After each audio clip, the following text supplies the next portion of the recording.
The dust was the color of burnt honey, and it got everywhere. It coated the tongue, gritted between the teeth, and settled in the fine lines of Alara's hands as she traced the contour lines on the faded map. Before her, the landscape did not match the parchment. The map spoke of a gentle valley, a tributary of the Saffron River meandering through a forest of whispering ash. What lay outside her canvas tent was a desolate plain, scoured by a wind that carried the memory of salt, punctuated only by the skeletal remains of what might once have been acacia trees. Alara was a geomancer, a reader of the Earth's secret script. Her profession, once revered in the citadel of spires, was now a fading art, considered antiquated in an age of spectral satellites and resonant sonar scans. But the satellites saw only surfaces, they parsed data, not stories. Alara read stories. She felt the ache of tectonic plates, the sigh of erosion, the violent poetry of uplift and subduction. She had been hired by the Relicancy, a semi-legal syndicate of historians and opportunists, to find the sunken library of Pharos. Their satellites had detected an anomalous density beneath this very plain. Alara, however, relied on older logic. The problem was the river. Or the lack of it. Every historical fragment, every piece of geomythic lore, placed Pharos at a confluence, a place where knowledge, like water, gathered. The map, drawn 3 centuries prior by a monk cartographer named Silas, showed the river clearly. Yet the ground told a different, older story. The dust she let sift through her fingers wasn't just sediment. Under her magnifying loupe, it revealed microscopic shells of diatoms, ancient sea creatures. This wasn't a river valley. This was a sea floor. For 3 days, she walked transects, her boots kicking up puffs of prehistoric ocean. She carried a geologist's hammer, a clinometer, and a small brass dowsing rod tuned not to water, but to lithic resonance, a tool of her own invention, scoffed at by university geologists. It hummed faintly over certain rocks, a vibration felt in the jaw more than heard. On the evening of the 3rd day, at the base of a wind-sculpted hoodoo that resembled a crumbling sphinx, the rod sang a clear, sharp note. Alara knelt. The rock here wasn't the soft, sedimentary crust of the plain. It was igneous, a dark, fine-grained basalt. A volcanic intrusion. She followed the humming, scraping away the dust with her hands until her fingers hit something smooth and regular. Not a rock, a dressed stone. With growing excitement, she cleared a larger area, revealing a flat surface carved with spirals, a symbol, in the old geomantic tongue, for convergence. She had found a marker, a telltale sign of human placement in the grand geological narrative. But the marker pointed not down, but across the plain, towards a distant line of jagged, rust-colored hills. According to Silas's S-map, those hills shouldn't exist. They were a cartographic impossibility, a glitch in the landscape.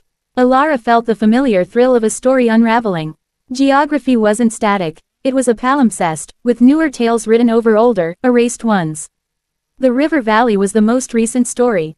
The sea floor was older. These new, two-woo hills were a paragraph from a violent, intervening chapter. That night, a sandstorm rose, howling like a choir of lost souls. Alara secured her tent, the canvas snapping violently. Inside, by the light of a swaying lantern, she spread out her maps and notes. She overlaid Silas's map with a modern topographical survey and a geological substrata chart she'd compiled from core samples. The story began to coalesce. Silas had drawn his map after the great seismic event of 302 AA. After ascension, the cataclysm had reshaped the continent, draining the inland Saffron Sea in a catastrophic event known as the drawdown. What Silas had mapped as a river valley was, in fact, the deepest, last draining channel of that vanished sea. The library hadn't sunk, the water had retreated from it. The anomalous density the satellites detected wasn't the library itself, but the volcanic plug, the heart of an ancient, extinct volcano, upon which the wise ones of Pharos had built their repository, seeking permanence on a foundation of fire-born stone. The storm raged for 2 days. When it finally abated, the world was remade. The dust had settled into new, softer dunes, obliterating her previous paths but also scouring clean new surfaces. As the dawn sun stained the sky the color of a bruise, Alara packed her gear and set out for the rust-colored hills. The walking was harder now, through ankle-deep dust, but the cleared ground revealed more clues, bands of different colored strata, like pages in a book, tilted at sharp angles. This was a zone of immense tectonic folding. She reached the foothills by midday. They were steep, composed of a rough, red sandstone that crumbled easily. The geomarker's alignment led her to a narrow gorge, a slash in the landscape as if cut by a giant's knife. Entering it was like stepping into a different world. The wind died to a whisper. The walls, striated with hues of ochre, crimson, and slate gray, soared 100 feet overhead. And there, carved into the very wall of the gorge, was a facade. It was immense, sublime, and heartbreakingly ruined. 4 colossal pillars, each hewn from a different type of stone, granite, marble, limestone, and the ubiquitous basalt, stood partially buried by rockfall. The pediment above was cracked, a giant bas-relief of the continental plate spalled away, leaving only the ghostly impression of mountain ranges and coastlines. The entrance, a grand arch, was choked with debris.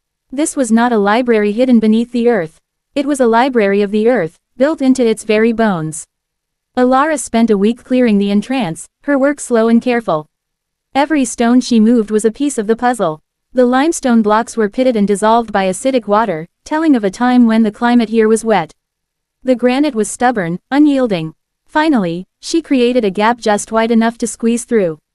The air inside was cold, still, and carried a scent of damp rock and something else, ozone, perhaps, or the ionized smell of deep time. Her headlamp pierced a profound darkness, revealing a cavernous space. But it was not a room of shelves and scrolls. The walls were the shelves. They were covered, floor to distant, vaulted ceiling, in intricate carvings. Not words, but maps. Relief maps of staggering detail and scale. She walked slowly, her light playing over the stone. Here was a continent she didn't recognize, with a vast, shallow sea covering its heart. She ran her fingers over the carved waves. The next panel showed the same land, but the sea was shrinking, its shorelines receding like a sigh. Earthquakes fractured the plains, volcanoes, depicted in chips of inlaid obsidian, burst forth. This was the story of the drawdown, told from the perspective of the earth itself. Further in, the maps became more specific. One entire wall was a hydrological chart of the vanished Saffron Sea, showing currents, depths, saline concentrations. Another showed the subsurface. Aquifers like branching silver veins, magma chambers glowing with inlaid carnelian, fault lines scored deep into the rock. The Library of Pharos wasn't a repository of books. It was an archive of Geonosis, a 3-dimensional record of the planet's autobiography. In the center of the main chamber was a great stone table, a perfect slab of polished black basalt. On it was inlaid a magnificent, complex map in gold, silver, copper, and lapis lazuli. It was a world map, but not as she knew it. The continents were in the wrong places, clustered closer together. At its center, where the Saffron Sea would be, was a singular, large island. Pharos, the navel of the world, according to this cartography. Around the table's edge were 11 stone chairs. In the 12th, sitting as if in silent council, was a skeleton. Alara approached with reverence. The bones were frail, clothed in the dusty remnants of a robe. In its lap was a stone codex. Gently, she lifted it. The pages were thin sheets of slate, bound with copper rings. The script was the same geometric language of the geomarkers. With painstaking effort, using her knowledge of the old glyphs, she began to decipher the last entry. I am Althea, last keeper of the deep lore. The great shudder has passed. The sea flees to the new basins, screaming as it goes. The air cracks with thunder from the abyss. Our foundation, the old fire's tooth, holds, but the world outside is remade.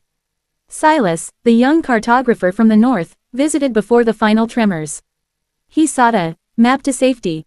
I gave him a map of the valley the sea will leave behind, for that is what the survivors will need. He did not understand that safety is not a place, but a understanding. To know the river's history is to know it may once again become a sea. To build on the floodplain is to invite the flood. We recorded the pulse of the world here, its breath and its bile. Perhaps one day, a reader of stones will come. The story is not in the placement of cities, but in the memory of the stone upon which they are built. The land dreams of its past shapes. To ignore this is to build on a phantom. Alara sat back, her breath fogging in the cold air. The enormity of it settled upon her. She had found the library, but its treasure was not gold or lost technology. It was a perspective, a warning, a narrative written in the language of geography. The relucancy wanted coordinates, a pin on a modern map to loot. But the library itself argued that such a pin was meaningless. The value was the continuum, the story of change. She spent days exploring, photographing, making rubbings. She found chambers dedicated to celestial geography, charting the slow wobble of the axis and its effect on climate. Another showed the slow, relentless march of desertification, the advance of the dust she now walked upon, predicted millennia ago with terrifying accuracy. Her supplies were running low when she finally emerged, blinking, into the blinding sun. The gorge felt different now. She saw it not as a random crack in the earth, but as a deliberate feature, a suture in the landscape, a place where two geological provinces had collided and been stitched together by time. The library was built right along the suture, an archive placed on the very scar of creation. The journey back to the edge of the plain, where a relocancy extraction team was scheduled to meet her, was a somber one. She saw the land with new eyes. Every rock outcrop, every layer of soil, every dry watercourse was a sentence in the epic she had just read. The dust was not just dust, it was the pulverized memory of mountains and the shells of forgotten seas. The extraction team arrived in a pair of rugged, roaring all-terrain vehicles. Their leader, a man named Kale with the impatient eyes of a treasure hunter, jumped out. "Well, did you find it? The density scan matches this location almost perfectly. It must be right under us." Alara looked at him, then at the eager team unloading ground-penetrating radar and portable drills. She thought of Althea's words, "The story is not in the placement of cities, but in the memory of the stone." "The density is a volcanic plug," she said, her voice calm. "Basaltic, very dense. It extends deep into the mantle. There are some interesting mineral deposits in the hills over there." She gestured vaguely towards the distant, rust-colored ridges, "but no library. Just geology." Kale's face fell, then hardened with skepticism. "Our scans were definitive. There's a structure." "Nature makes structures," Alara replied, shouldering her pack. "Tilted strata can look like walls. Collapsed caverns can read as rooms. I've surveyed the area. It's a fascinating geological site, a textbook example of post-drawdown erosion and volcanic intrusion. I'll write a full report. But there's nothing here for the relocancy." She saw the conflict in his eyes, doubt warring with disappointment. The satellite data was powerful, but her authority, the grounded certainty of someone who had walked the land and read its skin, held a different weight. "You're sure?" he finally asked, deflated. "I'm a geomancer," she said. "I read what the earth writes. And here, it only writes the story of its own birth and death. No librarians, I'm afraid." They left, churning up new clouds of the ancient seafloor. Alara watched them go until they were specks on the shimmering horizon. She turned and took one last look at the plain, the gorge hidden from view. She hadn't lied. Not really. She had simply translated. The library was a structure, but its value was not in being found in the modern sense, dug up and parceled out. Its value was in its existence as a testament, in its permanent, patient dialogue with the forces that shaped it. Back in her studio in the Citadel of Spires, surrounded by the hum of data spires and floating hologlobes, Alara began her true work. She created not a report for the relocancy, but a new map. It was a palimpsest itself. On the base layer, she drew the current topography, the plain, the new hills. Over that, in translucent blue, she layered Silas's river valley. Over that, the shimmering expanse of the saffron sea from the library walls. Then, faintly, the outlines of the lost continent from the basalt table. On the margins, she did not write coordinates or legends of resources. She wrote the story of the sea that fled, the fire that birthed a foundation, the dust that was once a mountain, and the river that was a ghost of a sea. She wrote of Althea, who understood that geography is not a backdrop for history, but history itself, written slowly, in stone and water. She titled it simply, The Geo-graphics of the Saffron Drawdown, a Narrative Cartography. It was rejected by the Journal of Modern Geography as unscientific. It was embraced by a small press dedicated to Anthropocenic studies. It sold few copies. But one evening, a young student of landscape archaeology, struggling with the sterile data points of a site survey, found it in a back shelf of the university library. As she read, her view of her own field site, a seemingly boring, flat agricultural plain, began to shift.